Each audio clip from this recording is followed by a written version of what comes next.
Alors aujourd'hui, on va parler d'un sujet qui franchement ne fait pas rêver. Quand on parle d'audiovisuel, on pense directement cinéma, on pense série, on pense publicité, YouTube maintenant, mais s'il y a bien un domaine qui fait vraiment pas envie, c'est le corporate. En audiovisuel, le corporate, ça désigne tout ce qui concerne la communication d'une entreprise ou d'une organisation, et ça va souvent être mis en opposition avec des contenus artistiques ou fictionnels, bref, avec la créativité. En général, l'objectif principal, c'est de représenter ses équipes ou ses projets. Mais alors, est-ce qu'on est vraiment privé de créativité lorsqu'on réalise un film corporate? Et est-ce qu'on peut, malgré les exigences du client, y mettre quand même un peu de cinéma? Quand on s'attaque dans le détail aux films d'entreprise, on se rend vite compte que ces codes sont en réalité des condensés de ceux du cinéma. Des codes qui ont été très digérés au point de devenir un peu fades. Tout est très lissé pour que ça convienne à un client qui parfois peut avoir des goûts artistiques un peu limités. La question devient donc, comment faire pour réussir malgré tout à sortir un peu son épingle du jeu et proposer quelque chose qui ne ressemble pas à tout le reste. On se retrouve donc avec non pas une, ni deux, mais trois problématiques qui nous empoisonnent la vie et qui nous empêchent de dormir. Petite précision avant de commencer, on va parler ici de vidéos en prise de vue réelle. Les films full animation 2D là, on verra plus tard. Pour illustrer tout ça, je vais m'appuyer sur des images de projets personnels, mais je vais aussi parfois aller piocher sur des plateformes de stock quand il faudra illustrer un sujet un peu trop précis. Allez, c'est parti mon kiki! Déjà, quand on parle d'audiovisuel, on est obligé de revenir à la base, le cinéma. Avec plus de 130 ans d'existence, le 7e art a posé des bases qui sont aujourd'hui quasiment impossibles à déplacer dans le langage et la narration visuelle. Basiquement, un dialogue, ça se filme comme ça, un lieu, ça se présente comme ça, un coup, ça se porte comme ça, et une biscotte, ça se tartine comme ça. On parle vraiment ici des bases. Ces codes ont été évidemment remixés, pris à contre-pied, détournés dans tous les sens, mais ils font partie d'un socle que tous les cinéphiles connaissent. Et ces bases sont tellement universelles que lorsque d'autres médias audiovisuels apparaissent, ils vont naturellement piocher dedans. Et c'est là qu'on peut se poser une question intéressante. Le film corporate, depuis quand ça existe? Depuis toujours, enfin depuis aussi longtemps que le cinéma. Les premières images connues du cinéma tel qu'on les définit aujourd'hui, elles datent de 1895 et c'est la sortie des usines Lumière à Lyon. Donc si on pousse un petit peu la réflexion, le tout premier film de l'histoire, c'est déjà un film corpo. Et si on étire un peu la chronologie, on se rend compte qu'il y a toujours eu du film d'entreprise. Il a changé de forme avec le temps, mais il a globalement suivi une évolution assez proche de celle du cinéma. Alors aujourd'hui, un film corporate, dans les grandes lignes, ça se caractérise comment? C'est un peu paradoxal parce que c'est souvent la partie la moins créative, mais le choix de la musique va définir une énorme partie d'un film corporate. Elle impose le rythme, une partie du style, et elle définit aussi à quel point ce qu'on fait va, ou non, s'affranchir des codes. Si vous voulez voir la version la plus basique du corporate, tapez simplement corporate sur votre plateforme musicale préférée. Vous allez découvrir un monde d'ennui avec un panneau interdisant la créativité à l'entrée. Et comme on est contre toute forme de discrimination ici, on va essayer autre chose. On va dire au revoir aux musiques plates et plutôt aller chercher quelque chose d'un peu plus épique, qu'on retrouve souvent dans les vidéos de conférences ou de discours. Ces musiques, souvent basées sur des cordes, commencent doucement, puis montent progressivement jusqu'à un final grandiose, capable de transformer une conférence interminable de 2 heures en discours épique digne d'un film de guerre un peu trop cliché. C'est souvent efficace, mais on n'est pas non plus sur quelque chose de révolutionnaire. Alors pour aller un peu plus loin, on peut explorer plusieurs pistes. Le classique par exemple, en évitant les morceaux trop évidents qui nous viennent en tête, on peut rapidement tomber sur quelque chose de très raffiné, très élégant, qui sublime les images avec classe. Le rock, alors c'est pas à mettre entre toutes les mains, mais c'est souvent un excellent moyen de dynamiser un contenu qui peut être un peu trop coincé. Quelques percussions ou accords de guitare bien placés peuvent parfois apporter une petite dose d'authenticité qui peut manquer. L'électro, alors c'est un genre qui est vraiment large, qui est parfois proche de l'horreur, mais dans lequel on peut aussi trouver des choses vraiment intéressantes, notamment pour de l'événementiel ou des formats dynamiques. Le hip-hop ou la trap. Si votre client est un quarantenaire nostalgique des années 90, des bérets en cuir à l'envers et des Mustangs qui rebondissent, un petit type beat bien choisi, ça peut clairement faire mouche. Et tant qu'on est dans le son, la musique seule, ça suffit rarement. Ajouter des nappes sonores, des ambiances, parfois quelques effets discrets, ça peut renforcer l'immersion, et c'est ce genre de petits détails qui fait la différence dès le premier visionnage.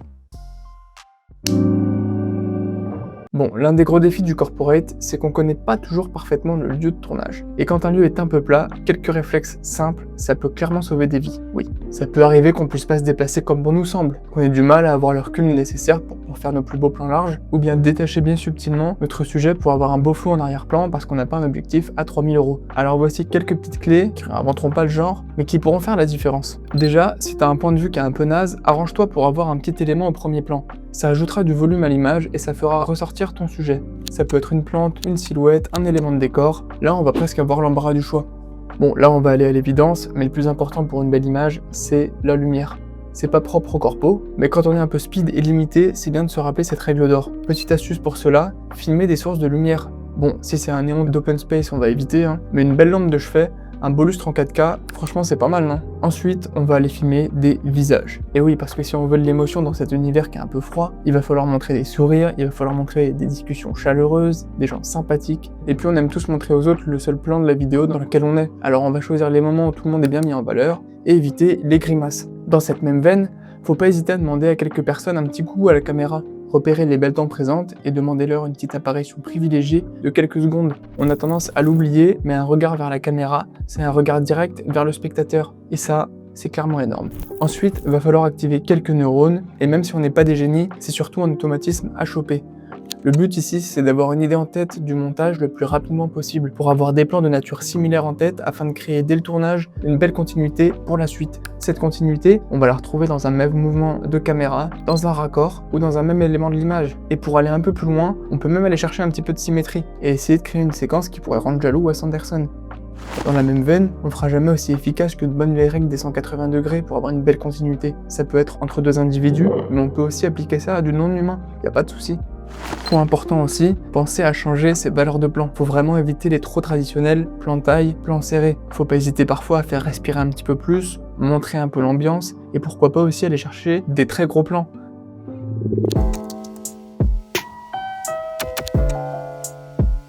Bon, c'est clairement ici que la magie opère. Quand on base son montage sur une musique, on a tendance à caler les coupes sur les percussions. Et ça, faut pas hésiter à jouer avec, hein. Soit en utilisant cette logique en alternant la durée des plans, soit en n'appliquant pas du tout. Et d'ailleurs, on a parlé musique, mais on n'a pas parlé changement de musique. On va rester la plupart du temps sur la même, mais si on a une vidéo qui dépasse la minute 30, faut pas hésiter à changer à la moitié pour basculer sur une autre ambiance. Ça peut réveiller nos spectateurs les plus endormis, et puis ça peut être l'occasion de se faire plaisir en créant une autre ambiance. D'ailleurs, point important, qu'on rappelle beaucoup en cinéma, mais pas assez ici, c'est qu'un plan qui dure, qui laisse vivre l'action, ça crée souvent plus d'authenticité et d'immersion. Donc pas la peine de surcuter s'il se passe des choses intéressantes. Bon, on va aussi parler un petit peu effet, et notamment de stabilisation. C'est pas grave d'avoir des plans qui sont pas stabilisés. Des plans tremblants, c'est vraiment moche et c'est poubelle, mais un beau plan main levée, ça a du charme, ça ajoute de l'humain et du naturel, c'est très intéressant. Ce qui va être assez chouette aussi, c'est d'utiliser des masques. Ça peut être un beau terrain de jeu qui va plaire aux clients. Surtout si on a quelqu'un ou quelque chose à présenter, ça met bien en valeur, c'est assez sobre, donc pourquoi pas. On peut aussi en profiter pour parler des transitions. En général, j'utilise beaucoup d'effets sonores pour ça. Et je limite au maximum les visuels. Ça vieillit assez mal et ça peut vite faire superficiel.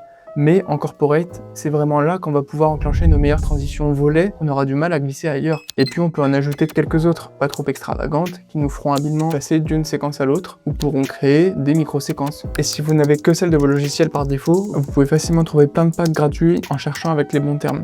Tout comme les synthés d'ailleurs, ils sont souvent indispensables dans le corpo, et là encore on peut aller du plus basique au plus élégant en passant par du sobre, du cinématographique, tout peut avoir sa place ici. En général, dès lors que tu reprends les polices et codes couleurs du client, tu peux vraiment te faire plaisir sur cette partie.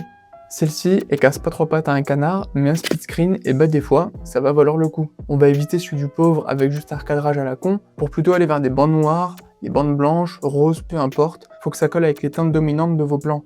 Et puis un petit dernier pour la route, sûrement le plus simple et pourtant d'une efficacité redoutable, vous prenez votre plan et vous ajoutez un petit zoom progressif dessus. Comme tous les effets, vaut mieux pas en abuser, mais ça peut vraiment faire la différence, surtout sur un timelapse d'ailleurs. Ça, c'est chiant, ça, c'est hyper captivant.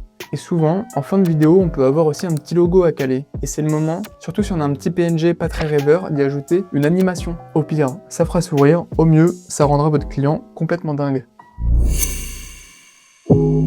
Bon, les red flags ou drapeaux rouges en français, c'est des trucs qui dégagent. En amour, c'est les pervers narcissiques, au cinéma, c'est les remakes live action, et en corpo, en gros, c'est laisser une musique sans autre élément sonore. Ça fait tout plat, on s'ennuie vite. Confondre les codes, on n'est pas sur YouTube, ça c'est interdit, ça c'est illégal, et ça c'est éliminatoire. Jeter les imperfections. À part des plans un peu tremblants qui peuvent être stabilisés, le défaut technique en corpo, ça n'existe pas. On peut jouer avec des plans sombres, des glitches ou autres, mais pas ici. Tout doit être hyper lisible, hyper clair. Et les deux derniers points, c'est peut-être les plus importants. D'abord, bien anticiper le format et la plateforme de diffusion. Le client qui demande si c'est possible d'avoir la vidéo pour la poster sur YouTube alors que t'as filmé en 9/16, c'est réservé aux non-initiés, donc pas de ça ici. Et puis, interdit, n'en faire qu'à sa tête. Ici, on est avant tout au service du client. Une vidéo corpo réussie, c'est avant tout celle qui va ravir celui qui te la commande. Chaque milieu va avoir ses codes, c'est important de les connaître et d'être clair sur les goûts de ton donneur d'ordre. T'auras beau expliquer que c'est mieux comme ça parce que Scorsese l'a dit à De Niro, si le client trouve un truc nul, ça dégage et point barre. Bon, le but ici, c'est pas de dire que le corporate c'est génial ou que le monde dans l'entreprise c'est un terrain de jeu incroyable. Mais dans l'audiovisuel, il y a toujours de la contrainte. Soit on nous en donne, soit faut se l'imposer. La créativité, elle repose pas dans les milliards de possibilités qui existent, mais dans la capacité à bien faire avec ce qu'on a. Et dans le cas du film d'entreprise, la meilleure façon de faire parler la créativité, c'est justement d'aller chercher dans le cinéma. C'est là qu'on peut s'épanouir et se faire plaisir, à la prépa, lors du tournage ou en post-prod. Pour être sûr de puiser aux bons endroits, rien ne vaut une bonne connaissance de la charte graphique et artistique du client, un entretien avec lui pour être au clair sur sa vision, ses goûts, ses références, et une fois qu'on a identifié les impératifs, on n'a plus qu'à se régaler. Putain, c'est régressif, hein. La différence avec la concurrence, elle va vraiment se faire dans le terrain que tu vas trouver entre les demandes parfois un peu trop conventionnelles et tes références et capacités techniques. Et c'est un avis perso, mais je pense vraiment qu'on est plus libre en étant solo sur un projet sur lequel on va avoir beaucoup à faire que sur une énorme prod avec 50 personnes, dont 10 au-dessus qui valident ce qui est bien ou non. Bref, place à la créativité, place au travail bien fait et place aux clients qui, je vous le souhaite, payent bien.